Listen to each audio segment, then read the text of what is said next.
चला तर मित्रमैत्रिणींनो, आजच्या नवीन रेसिपीमध्ये तुमचं मी स्वागत करते।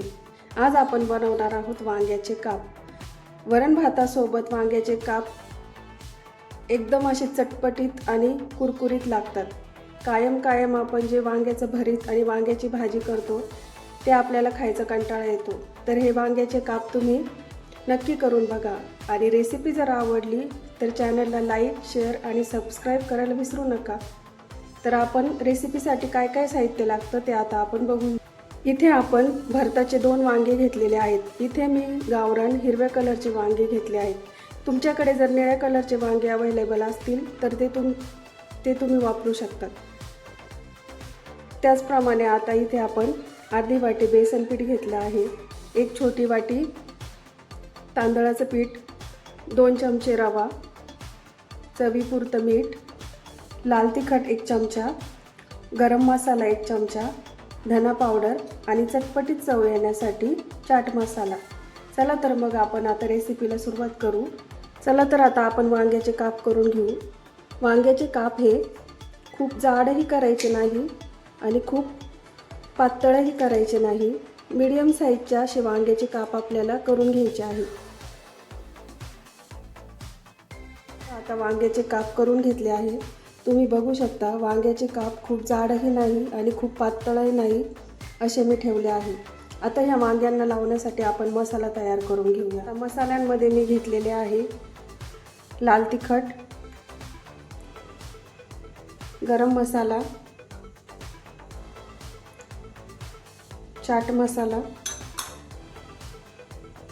धनेपूड आणि चवीपुरतं मीठ। हे मसाले आता आपण व्यवस्थित मिक्स करून घेऊया। आपण बनवलेला मसाला आपण वांग्याच्या कापांना व्यवस्थित लावून घेऊया।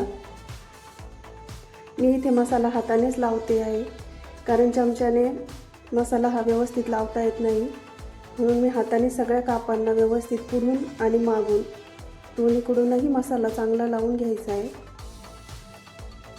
चला तर सगळ्या कापांना आपण व्यवस्थित मसाला लावून घेऊ। इथे वांग्याचे काप आपण घोळवण्यासाठी 2 मोठे चमचे बेसन पीठ घेतले, 2 छोटे चमचे आपण तांदळाचं पीठ घेतलंय, 2 छोटे चमचे आपण रवा घेतलेला आहे। याच्यामध्ये आता आपण चवीपुरतं थोडं मीठ टाकणार आहे। आता यातही आपण थोडे टेस्टसाठी मसाले टाकून घेणार आहोत। गरम मसाला, धना पावडर, हळद, मिरची पावडर। हे आता आपण मिक्स करून घेऊया।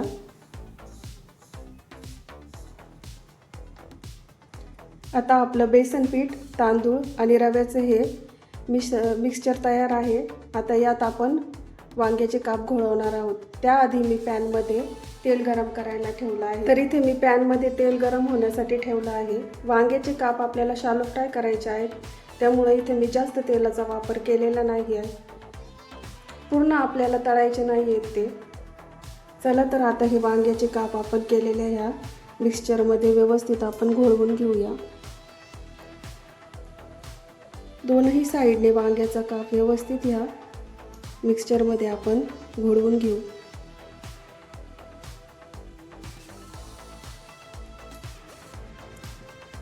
अशाच पद्धतीने आपण सर्व आपले वांग्याचे काप हे या मिक्सचरमध्ये घोळवून शॅलो फ्राय करून घेणार आहोत।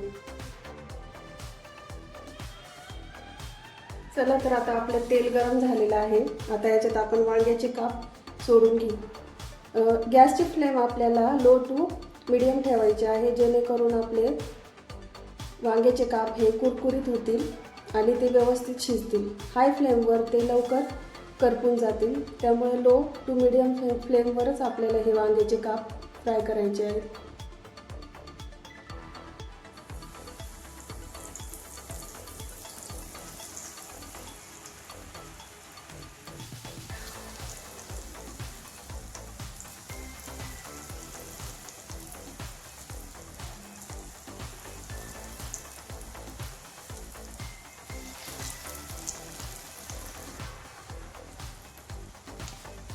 आता तुम्ही इथं बघू शकता मी तेलामध्ये वांग्याचे काप हे फ्राय करायला ठेवले आहेत. आता थोडं आपण त्याच्यावरनं झाकण ठेवू, वांग्याच्या कापांना छान वाफ येईल, त्यानंतर आपण ते पलटून घेऊ. इथे मी आता गॅसची फ्लेम ही लो ठेवलेली आहे. आता 5 मिनिट आपण त्याच्यावर झाकण ठेवून थोडीशी वाफ काढून घेऊ आणि वांग्याचे काप नंतर पलटून घेऊ. आता इथे 5 मिनिटं झाले, आपण झाकून उघडून बघूया. एक वांग्याचा काप मी उलटून बघते. एक साईडने आपले वांग्याचे काप छान कुरकुरीत झाले आहेत. आता आपण हे सगळे पलटून घेऊ. आपण आता आपले सगळे वांग्याचे काप पलटून घेतले आहेत. आता परत एक दुसऱ्या साईडने आपण 5 मिनिटं याला लो फ्लेमवर फ्राय करणार आहोत. आता 5 मिनिटानंतर आपण बघू शकता दुसऱ्याही साईडने वांग्याचे काप आपले छान फ्राय झालेले आहेत. आता ते आपण एका प्लेटमध्ये काढून घेऊ. अशाच पद्धतीने आपण बाकी राहिलेले कापही शालो फ्राय करून घेऊ. हे काप वरण भातासोबत, डाळ खिचडीसोबत, मसाले भातासोबत तोंडी लावायला कुरकुरीत आणि खूप छान वाटतात आणि तोंडाला छान चवही येते. तुम्ही असे काप करून बघा आणि चॅनलला लाईक, शेअर आणि सबस्क्राईब करा. धन्यवाद.